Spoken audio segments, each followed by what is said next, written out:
legal, estamos de volta para o último bloco aqui do Antenados na Geral. Nesse que hoje a gente está fazendo um programa aqui de observações e avaliação do ano de 2014, é claro, olhando na perspectiva do ano de 2015 sempre, como pauta a igreja, né? E eu volto. Será que a igreja tem perdido tempo com assuntos bobos, com debates bobos?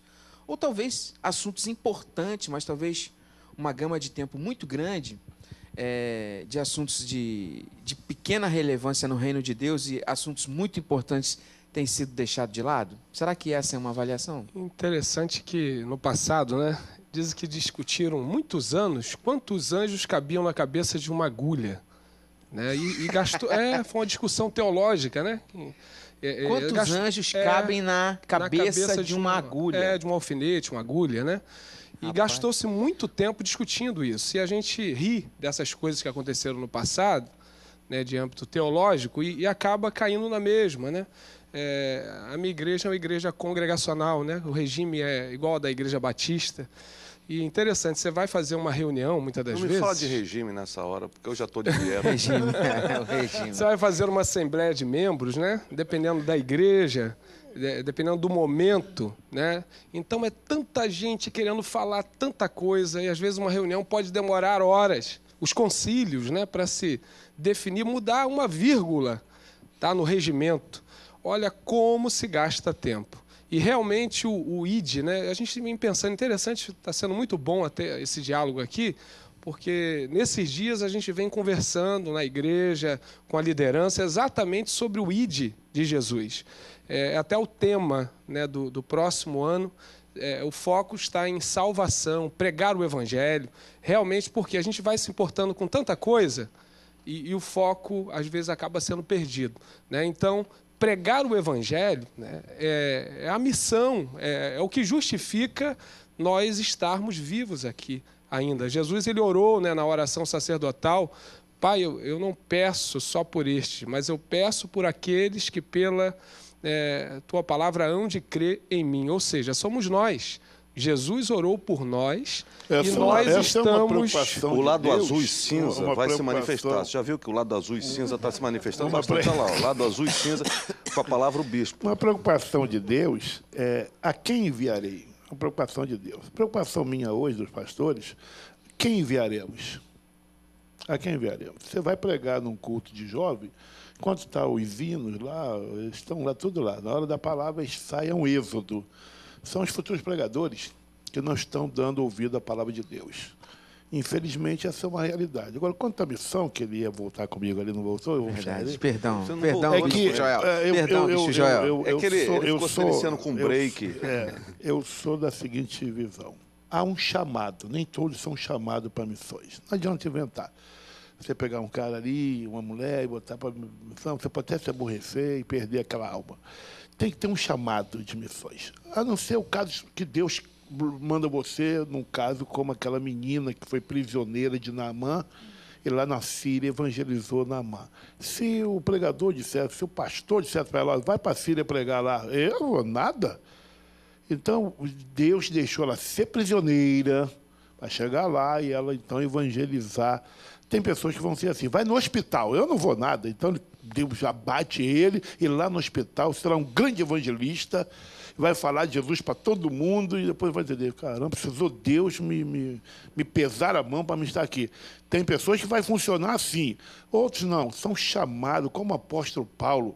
Até que Paulo era melhor do que Pedro, de outros não. Paulo tinha esse dom, ele amava isso.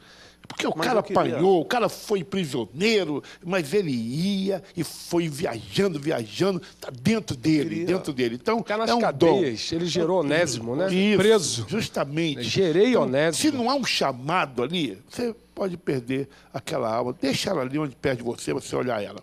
Mas se tem um chamado, não prenda. Isso. Não prenda, você vai destruir aquela alma. Eu queria dar uma Ajuda aquela aqui alma do que o senhor falou. Eu acho até que entendo dessa coisa desses jovens e os mais moços que estão meio assim muito embevecidos pela questão da cultura do show nos nossos dias.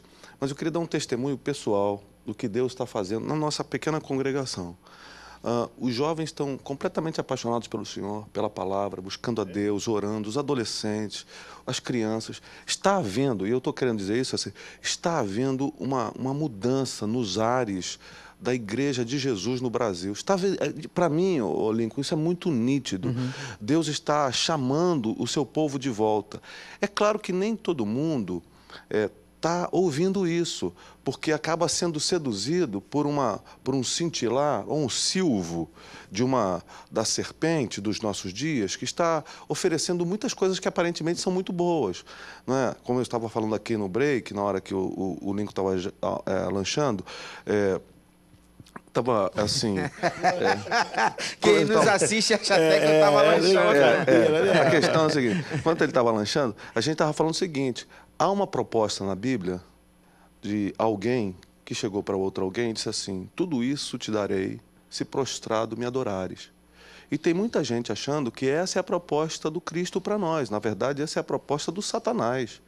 E tem muita gente achando que ter tudo, possuir tudo, estar cheio de coisas, bens... Eu não estou falando que não se deve ter, eu não estou pregando o evangelho da pobreza, eu não sou franciscano, mas nós precisamos ter equilíbrio.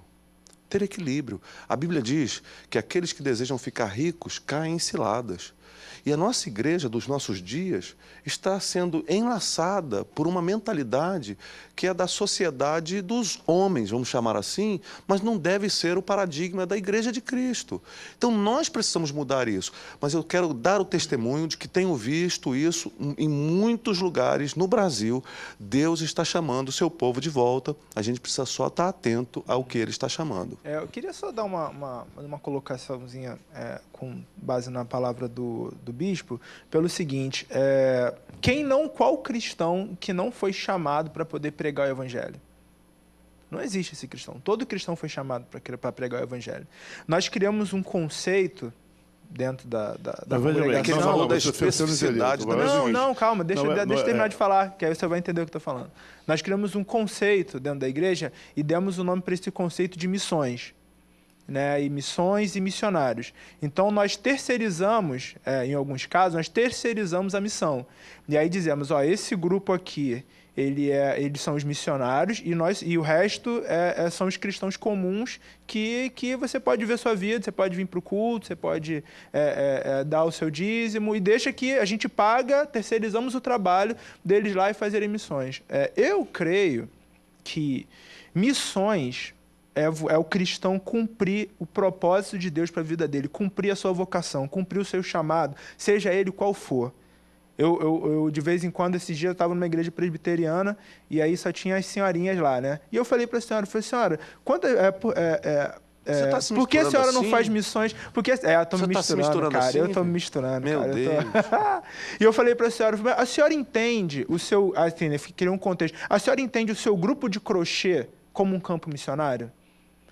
A senhora entende que o senhor, quando sai da sua casa para jogar um xadrezinho ali na Tijuca, com os coroinhas lá, você entende aquilo ali como um campo missionário? Nas coisas mais básicas e simples da vida, o cristão tem entendido aquele contexto ali como um campo missionário? Porque isso, para mim, é fazer missões. É como o César falou, dentro para o que você foi chamado. Alguns foram chamados para ir para a África. Outros foram chamados... Outros foram chamados para poder pregar na cidade. Missão não é esse. Você fez aí um fechamento aí de evangelismo com missão. Estamos falando de missão. Mas não é a mesma coisa? Não. Negativo. Falando na missão no sentido de você ter uma meta, como citei aqui, apóstolo Paulo. Então, o evangelismo ele tem que ser feito com todo cristão, dentro da sua casa, no seu trabalho, na sua escola. Isso é evangelismo. Eu tenho uma missão de levar a palavra lá naquele lugar que a palavra não chega, que lá é proibido, que lá eu vou correr risco de vida. Isso é uma missão. Mas só isso é missão? O apóstolo Paulo fez essa missão. Aonde você vai? Vou abrir igreja. É a sua missão. Eu vou levar a palavra onde não chegou a palavra. Então, essa é uma missão. É isso que nós estamos falando aqui dessa missão. Agora, uma desassociação aqui, essa é a realidade que nós pregamos no altar. Mas isso também é missão. Deve evangelizar O problema disso, bispo, é que o que Jonatas coloca, pena que a gente está indo para o final, mas é bom, de repente, uma sugestão desse tema para a gente voltar num outro Antenados.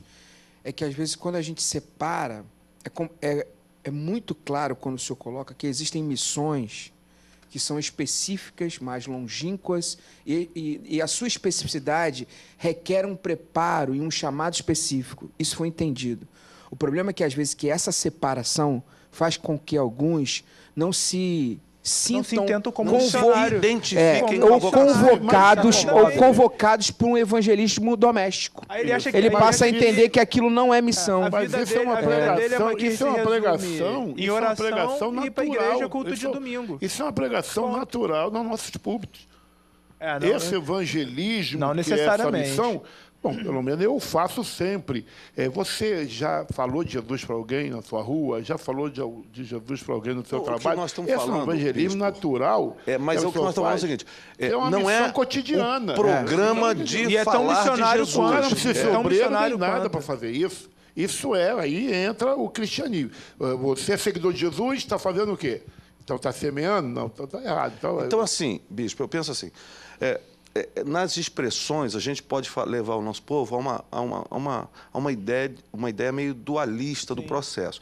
E a gente tem que ter cuidado porque é o seguinte, vamos chamar aqui um motorista de ônibus, no caos do trânsito carioca, que fica mais preso do que Paulo e Silas, porque o negócio ali está agarrado. Qual é a prática normal de todos os outros? Eles xingam, eles botam o carro na frente e rebenta todo mundo e não sei o quê, porque estão presos ali, é como um preso se faz.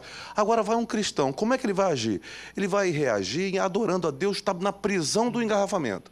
E ali ele vai revelar a Cristo sem precisar dizer nada. Só com Porque as pessoas vão ver que é uma diferença. Então, essa é a ação evangelizadora que a igreja tem aberto mão. Porque a gente quer falar de Jesus, mas não quer viver a prática dos valores do reino. É verdade. Um exemplo que eu sempre dou é o que faz das viagens de Paulo uma viagem missionária. Não é o título que tem lá na Bíblia, né? A viagem missionária de Paulo. Não, é a intenção de Paulo em, nas suas viagens, proclamar o evangelho do reino. Ele fazia tendas, ele se virava, fazia de tudo para ganhar alguns. Acho que é isso que a gente precisa, não colocar obstáculos. Até se fazer de louco, igual eu. Se nós estamos intencionados em fazer missões naquilo que nós fazemos, independente do que seja, isso se torna uma missão. Não é a viagem em si, não é o deslocamento geográfico, é a intenção. Amém. Olha, infelizmente... É o chamado também. É o chamado de pregar o evangelho. Aquele lunático As que Jesus letrinhas vão libertou, subir. curou. vão subir. Olha bem, As letrinhas vão subir. Aconteceu o quê? Quando ele quis vir com Jesus, Jesus disse, não, fica aqui e mostre o que Deus fez na sua vida. Ao lado azul cinza, demonstrando a sua inteligência. Bispo Joel, muito obrigado, Deus abençoe. Pastor César Carvalho, uma honra tê-lo aqui, Deus abençoe. Grande Jonathan, Deus te abençoe. Valeu, Lincoln, Pastor obrigado. Braz, Deus abençoe. A você que nos assiste, Deus abençoe muito, super valeu e tchau, tchau.